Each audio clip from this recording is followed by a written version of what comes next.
building was constructed. We had Trump Palace, Trump Park, One Central Park, Trump International Hotel and Tower, and those days were an incredible learning experience. But I think the most important thing that I learned was that it's really more about the work and the effort you put into pre-development planning for a new development. It's not what you do afterwards, like put in an ad or do digital marketing or do all of those things, because if the building has not been planned right, it's sort of a hopeless situation. You just keep at it, and nothing ever happens. Everything has to be perfect from the beginning, and that means, A, the unit mix. So you have to absorb what the market is telling you, like who is your buyer and who wants to live in the building and who will buy in the building. In order to understand that the residences need to be 1 bedroom, 2 bedroom, 3 bedroom, do they need to be a small 1 bedroom, a large 3 bedroom? That's where it really all begins. It begins with the mix. It begins with the location. If you don't have a good location, you're fighting an uphill battle all of the time. And I think it also is very important about the amenities and the lifestyle, as Adelina was saying, that you put in the building. Because even if there is no brand, like a hospitality brand, you can make an unbranded building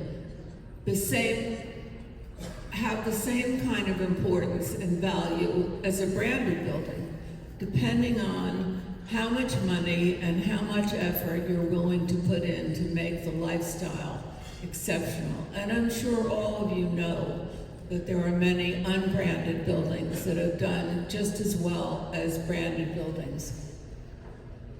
Yes, Trump did bring $1,000 a square foot more than the building next door, but so do brands like Mandarin and Four Seasons and Rosewood and a lot of the other hospitality brands that you know.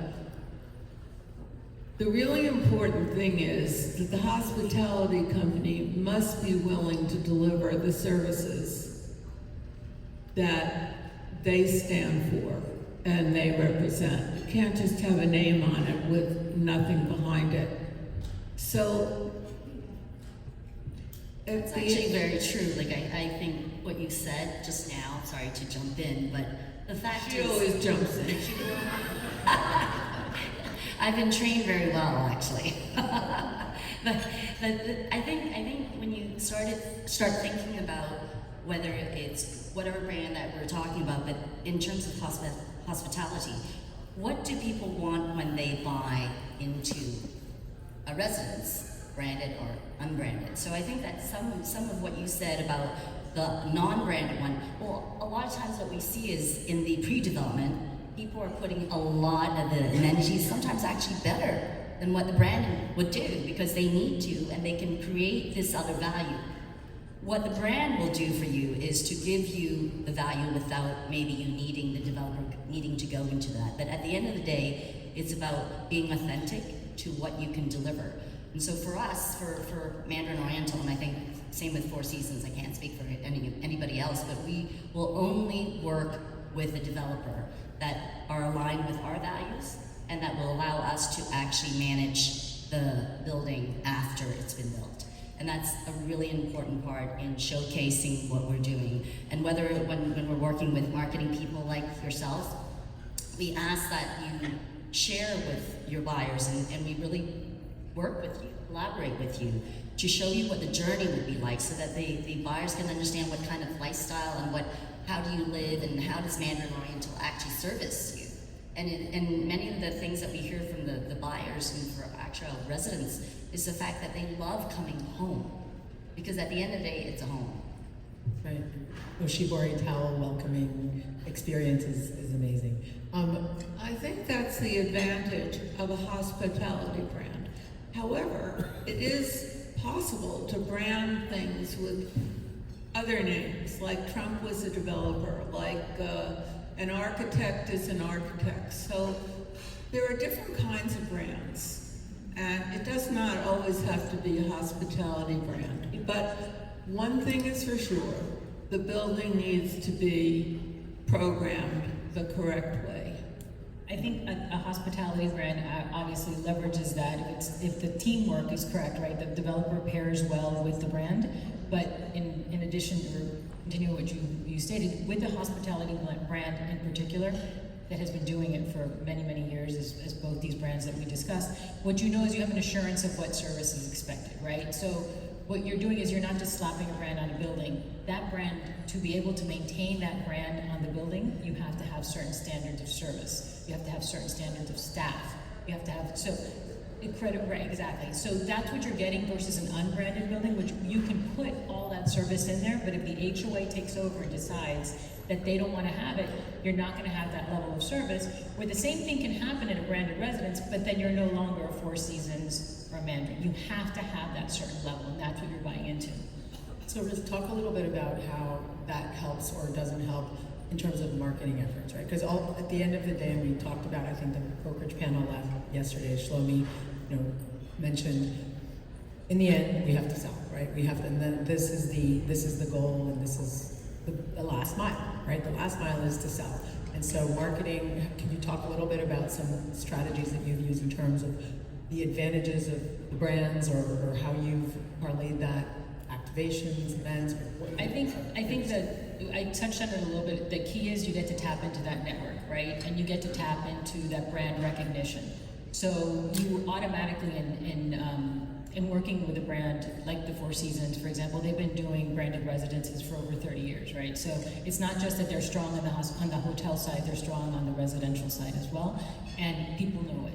So, obviously having that network, being able to reach out to them, being able to give them a first bite at the apple, is always a great thing. Like we talk about luxury, you do your soft sell, you go out to your premier buyers or whatnot, and you get to do that, and the network can offer them that. So basically, we have buyers, which I'm sure you guys have as well, that buy specifically within the Four Seasons. They have several residences within the Four Seasons network, and we get to leverage them.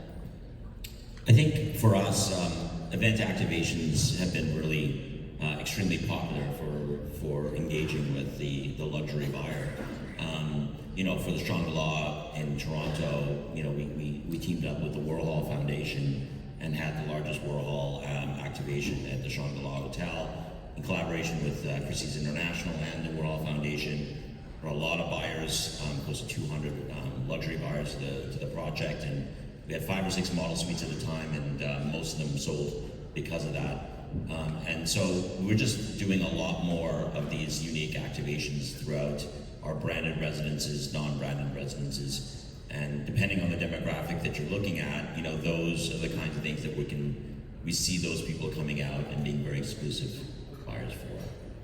Marketing for, events and experiential is, really key. It's been for the last 3 years, but ultimately, as Lee says, if the product's not there, it's not there, right? So whether the product means the entire building, the architect, the amenities that's programmed, but I think, when you're talking about the activation of special, it's the uniqueness. What new things can you bring to it? And, in your example, maybe, the buyers, maybe you're bringing the buyers because they're art, and art purchasers, and then they need a building to maybe put their art in. For us, I just came back from Abu Dhabi, where we just launched the residences there as a standalone, so 2 buildings, 131 units in each, no hotel. But what we built out the first ever Mandarin Oriental cake shop. So it's in a way for people to experience a little bit of Mandarin Oriental without the hotel and understand what the service is like. That is there right there, I think. Yes. And I think that we are trying to create this over and over again when we work with with our partners in development. at Spire's property here in Miami, in the sales center, we've created a completely new hospitality bar where it was designed by the hotel designer, and all of it is being serviced by Mandarin Oriental. So I think that's to your point, it's being serviced with authentically providing that so that people can understand this is what we will get to know. We will get to see the level of delivery. Because I think maybe it was you, Emmanuel, they said you can have someone, I mean, you know, in New York or Miami, there are many people who have white glove service buildings, but are they going to, if I walk out of my building and say, yo, Mrs. Edelson, how you doing? And I was like, hi, I'm fine, thank you. But at Mandarin Oriental, you would greet you by your name. You would understand that you're coming back from somewhere. You would come over and pick up your luggage or your dog or anything else that's needed. So I think there's that level of service that is a 5-star hotel level that is the main thing for the hospitality. Now, maybe there's some other ones, you know, that's more lifestyle and style and design. If I could add to that, one of the things, and this is about marketing, this is not about branded residence in particular, that we see a lot of, at least I think, I see a lot of activations and events that aren't strategic in nature. You walk in and out and you're like, that was an amazing event, that was an amazing party, but who you're there for or what the selling point is gets lost. So for example, the activation you mentioned is wonderful, right? Because it directly speaks to the service that you're receiving. But unfortunately, I think a lot of times within our field, we see a great party, right? And we're there to sell the building, we're not there to throw you a great party, quite frankly, right? Like, what are you walking away with? What's the key message? What's the feeling that you're getting with that brand? And unfortunately, I do think sometimes that gets lost. But again, that's just a marketing, you know, issue in terms of being strategic. Louise, you want to talk a little bit about how, assuming you have done all that pre-development work, how the buyers come to you, what the strategic aspect of getting buyers to come? Manuel is prompting me now because she wants me to talk, just in case you didn't realize. But I'd like to ask all of you in this room if you have any questions about branded residences, or not even branded residence. What goes into making a high-rise building special? Does anybody have any questions?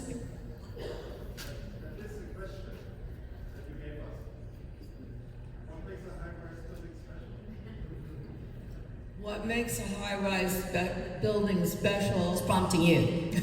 What? He's prompting you. What makes a high-rise building very special is the pre-development thought and planning that went into it originally. Whether it's the architecture, the amenities, the size of the residences, once you build it, it's too late. You have to give all of this forethought to make it right, and don't bother doing it in a location that doesn't warrant it. Although Louise, you've been able to create neighborhoods in places that aren't so. Time Warner Center, Deutsche Bank Center. Well, but that, I mean, the Four Seasons Surfside is a pretty good example. I mean, Surfside was not a remarkable location when we started. When we started planning that development, it wasn't even going to be Four Seasons. It was going to be some other brand which really didn't have any impact. We specifically went for Four Seasons, and I believe that changed the whole nature of Surfside and what's going on there today. And you know, I've done that many other times in New York City, where we have recreated neighborhoods because of a very special branded real estate development. And mind you, brand doesn't have to be hospitality. Brand can be an architect. Brand can be, for instance, B&B Italia. The man who owns B&B Italia, Francisco, is in the audience. We've done some fabulous branding with B&B Italia. People are now branding with magazines like Elle. They're branding with restaurants like Carbone. It's an endless thing now because people believe that names are going to create value. I will say that I don't think names create value. I think what goes into the name creates value. Well said. Thank you. Great.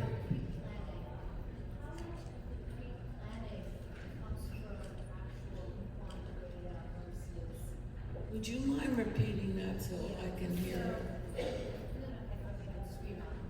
So how much of quantitative data goes into the planning in addition to the experience of the sales lead, the experience of the developer, which is more qualitative data that's experiential based on experience, but how much of that is quantitative data, meaning things A lot of it is quantitative data, and it has to do with market research.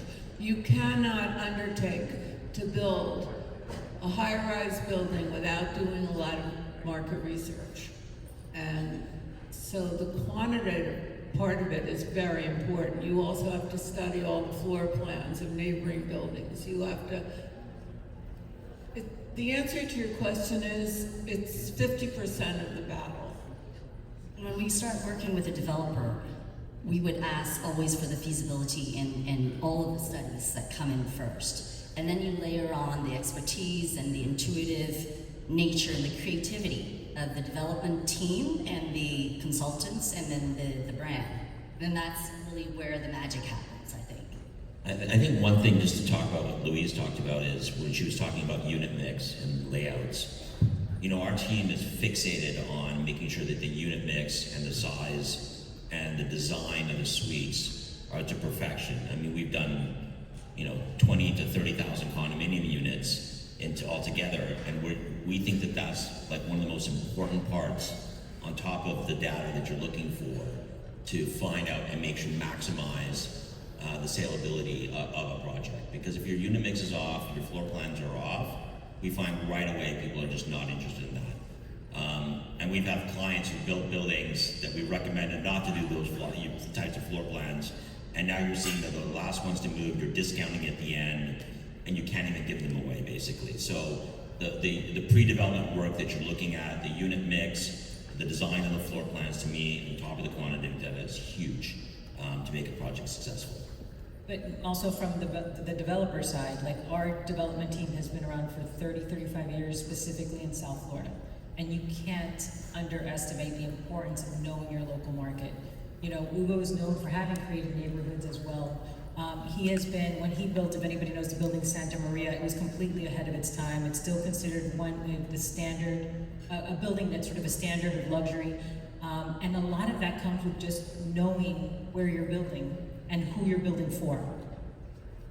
Talk about in these very luxury markets, which are really, to some degree, sometimes global, or actually, why don't you tell us, are your buyers in Toronto, in Miami, obviously, Adelina, you're all around the world. From reaching the global buyer, I guess, to some degree, I'll call it that.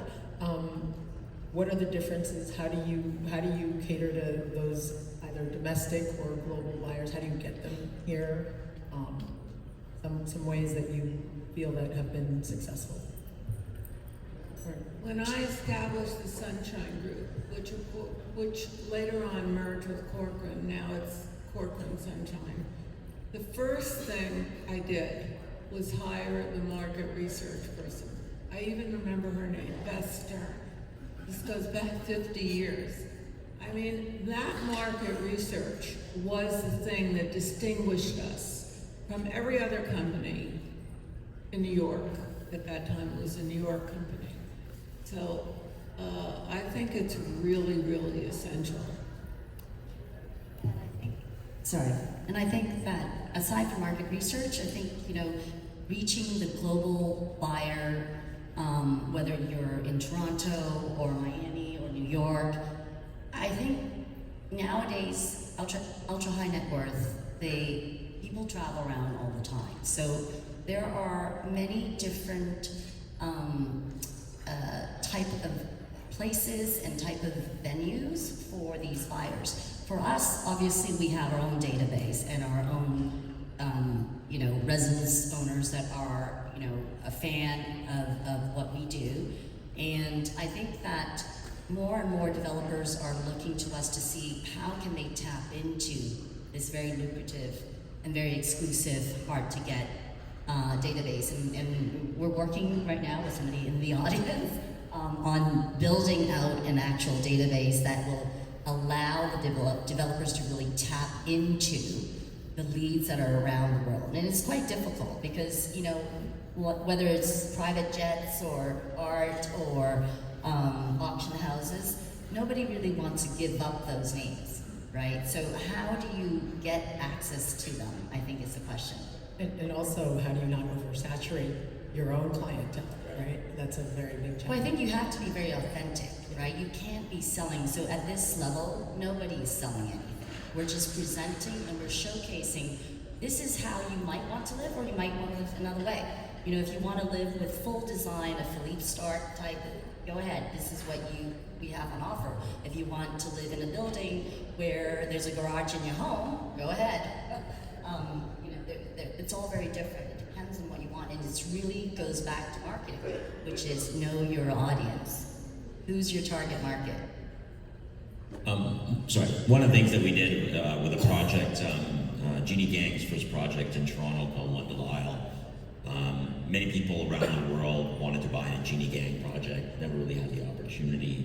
And so we really tapped into that network of people, and we created a very exclusive presentation and offering for people around the world that wanted to buy into her building. And so we really crafted the message around that. And we found that we had a number of buyers from around the world that just wanted to be part of this is the project itself, just to be part of something that was iconic in the city and with her name on it. I was going to add, there's one thing, Louise, I don't know if you remember, but when I was working with Louise, we were working on the Deutsche Bank Center, and actually Louise was one of the first ones to think about how do you tap into this ultra-high net worth individual in different ways. And I remember she said to me, well, designers, we need to work with designers. And she created this collaboration and activation with AD. So AD brought 23 of their top designers to do a complete show house. Do you recall that? Yes, at the Time Warner Center, and we called it Rooms of the View because there were beautiful views, but the issue was we weren't just tapping into this audience. It was also because it was very difficult to showcase how do you place furniture in this very interesting building, which is a parallelogram done by David Childs. So that was one of the ways to solve problems, and I think one of the main things, like for all of you guys who are marketing and working with developers and brands, is like, how do you solve problems? And we say this, we're at the stage, we need, you guys to come in and think of how do you get new people? And then you come in and maybe the problem is let's tap into a new database. Maybe it's Christie's, maybe it's, Serpentine gallerists. I'm going to mention two sort of obvious but avenues that haven't been mentioned. But number one, the broker community.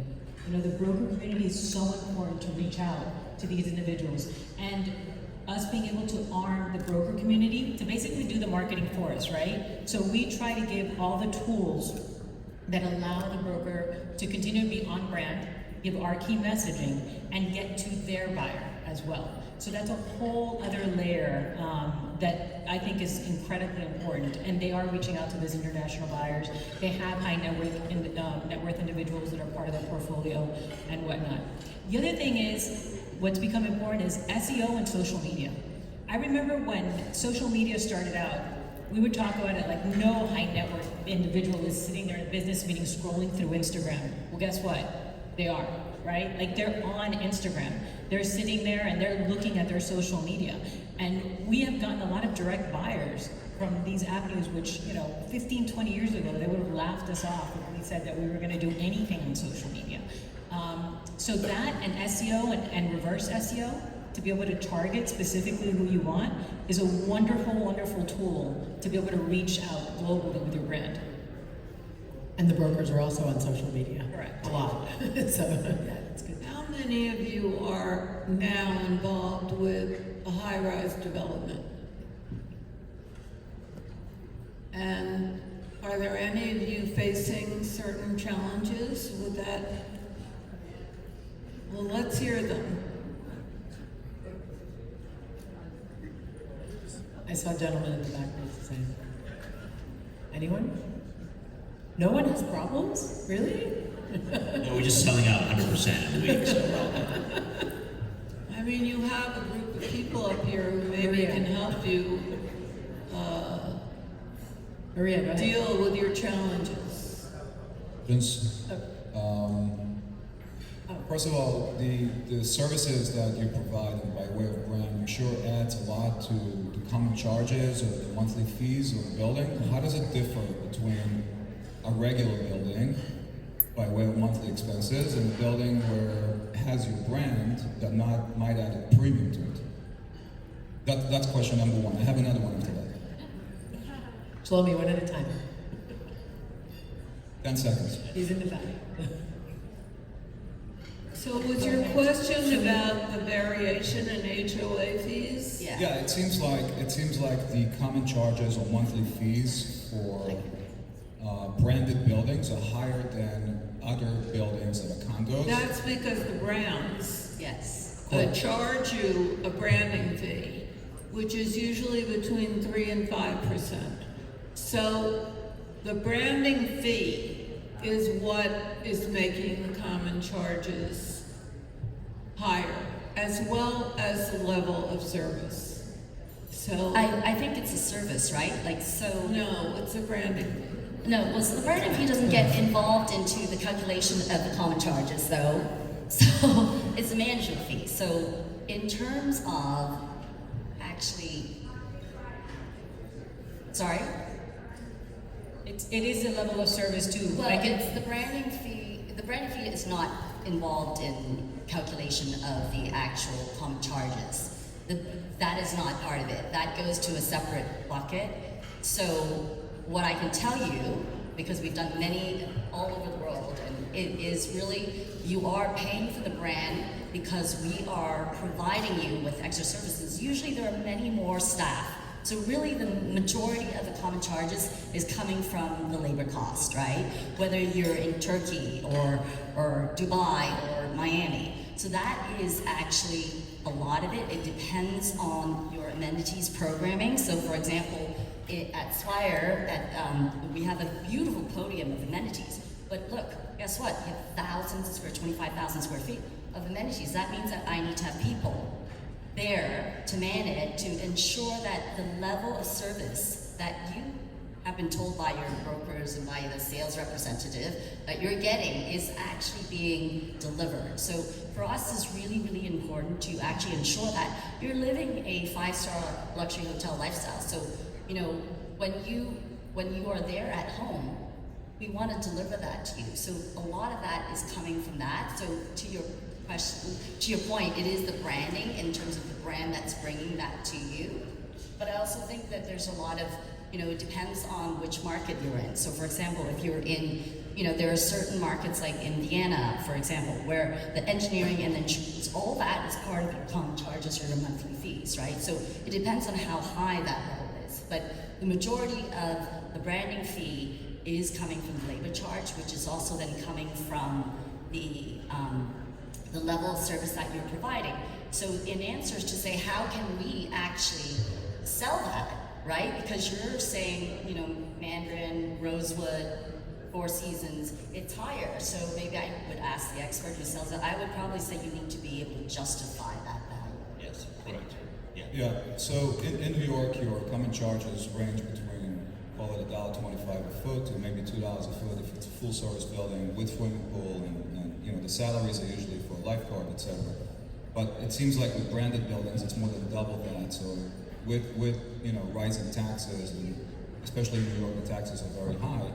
Instead of ending up at around $3 to $3.50 a foot, you can end up around $6 to $7 a foot, and that's a major difference for buyers.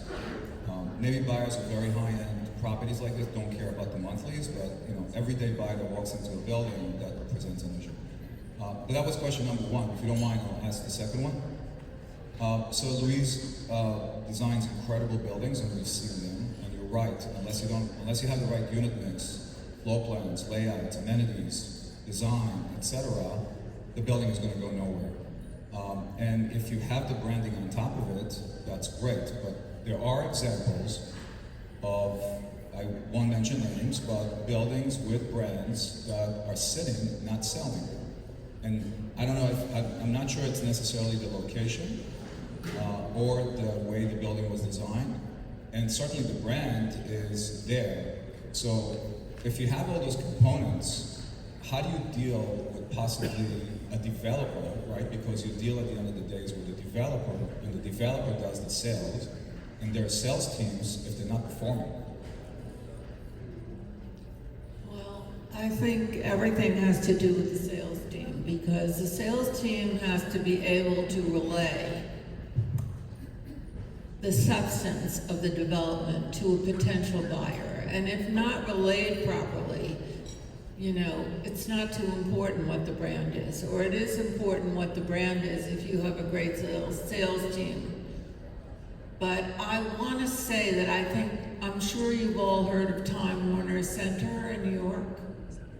Time Warner Center is a classic example of an unbranded development that functioned like a branded development. I mean, because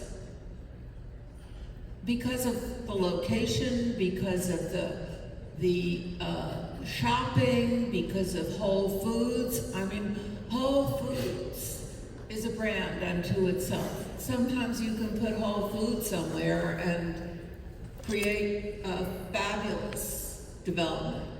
So you have to just remember that it's not always about a brand, but it is about an important component. I just want to add to what Louise said about sales teams, because I do believe that the sales teams are the most important part, in the development sales process. And when we did King Toronto, if you look at it, it's 4 mountaintops. There's 445 units in the project, and there's 441 different floor plans. And so trying to train a sales team to look at 400 different floor plans was next to impossible. So we created a new way of selling, of narrowing down if a person was looking for, a 3-bedroom, a penthouse, or a 2-bedroom, to certain types of units and certain types of locations, and then selling those and then moving on to the next stack of units that were there. But the uniqueness about this project was that the sales team would always say, like, this is your home that you can point to in the sky, and no one else will have a different home. So you are in a building with your own home in that building. And so those kinds of methodologies and training for the sales team, especially on luxury, boutique, branded residences, is a really key component of selling projects and not being stuck with a project that's unsold, that's branded as well. If I can add to that, so we've had different sales teams in different projects, and I will tell you, and I oversee the sales teams, and one of the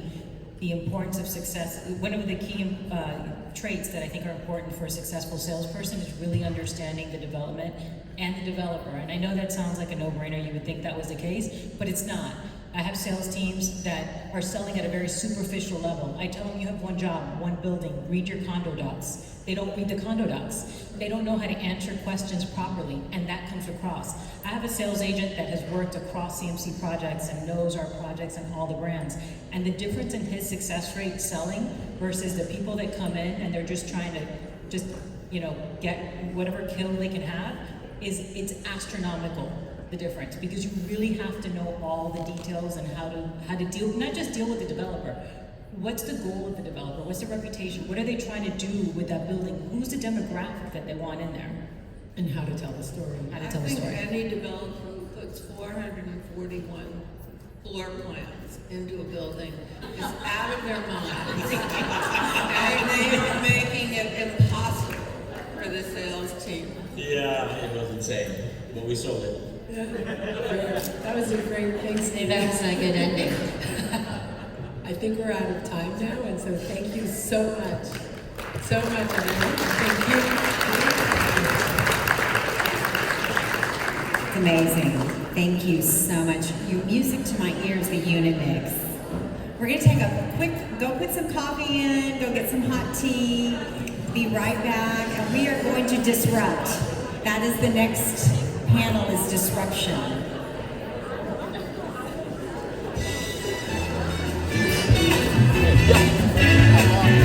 What is it?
Please take your seats. The program is about to begin.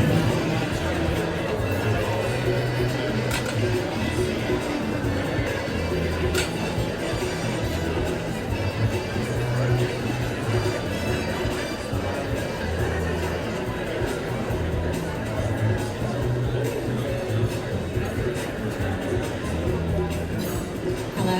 We're on. We're on. Everybody take a seat, please. Take a seat. We're going to get started. We're going to plug through and discuss. Here we go. Everybody in? So when we were talking about the agenda, and with my great colleagues that put these things together, we got to talking about, what are the things that the market's doing that are changing? And so we put together, this is all going to come together because we're talking about, I'm actually going to quote the great sage John Belushi when he said, when the going get tough, the tough get going, right, in Animal House? And so I really, when I look at these leaders in the space, I see that they're responding to the markets and how the markets are changing and what the markets want.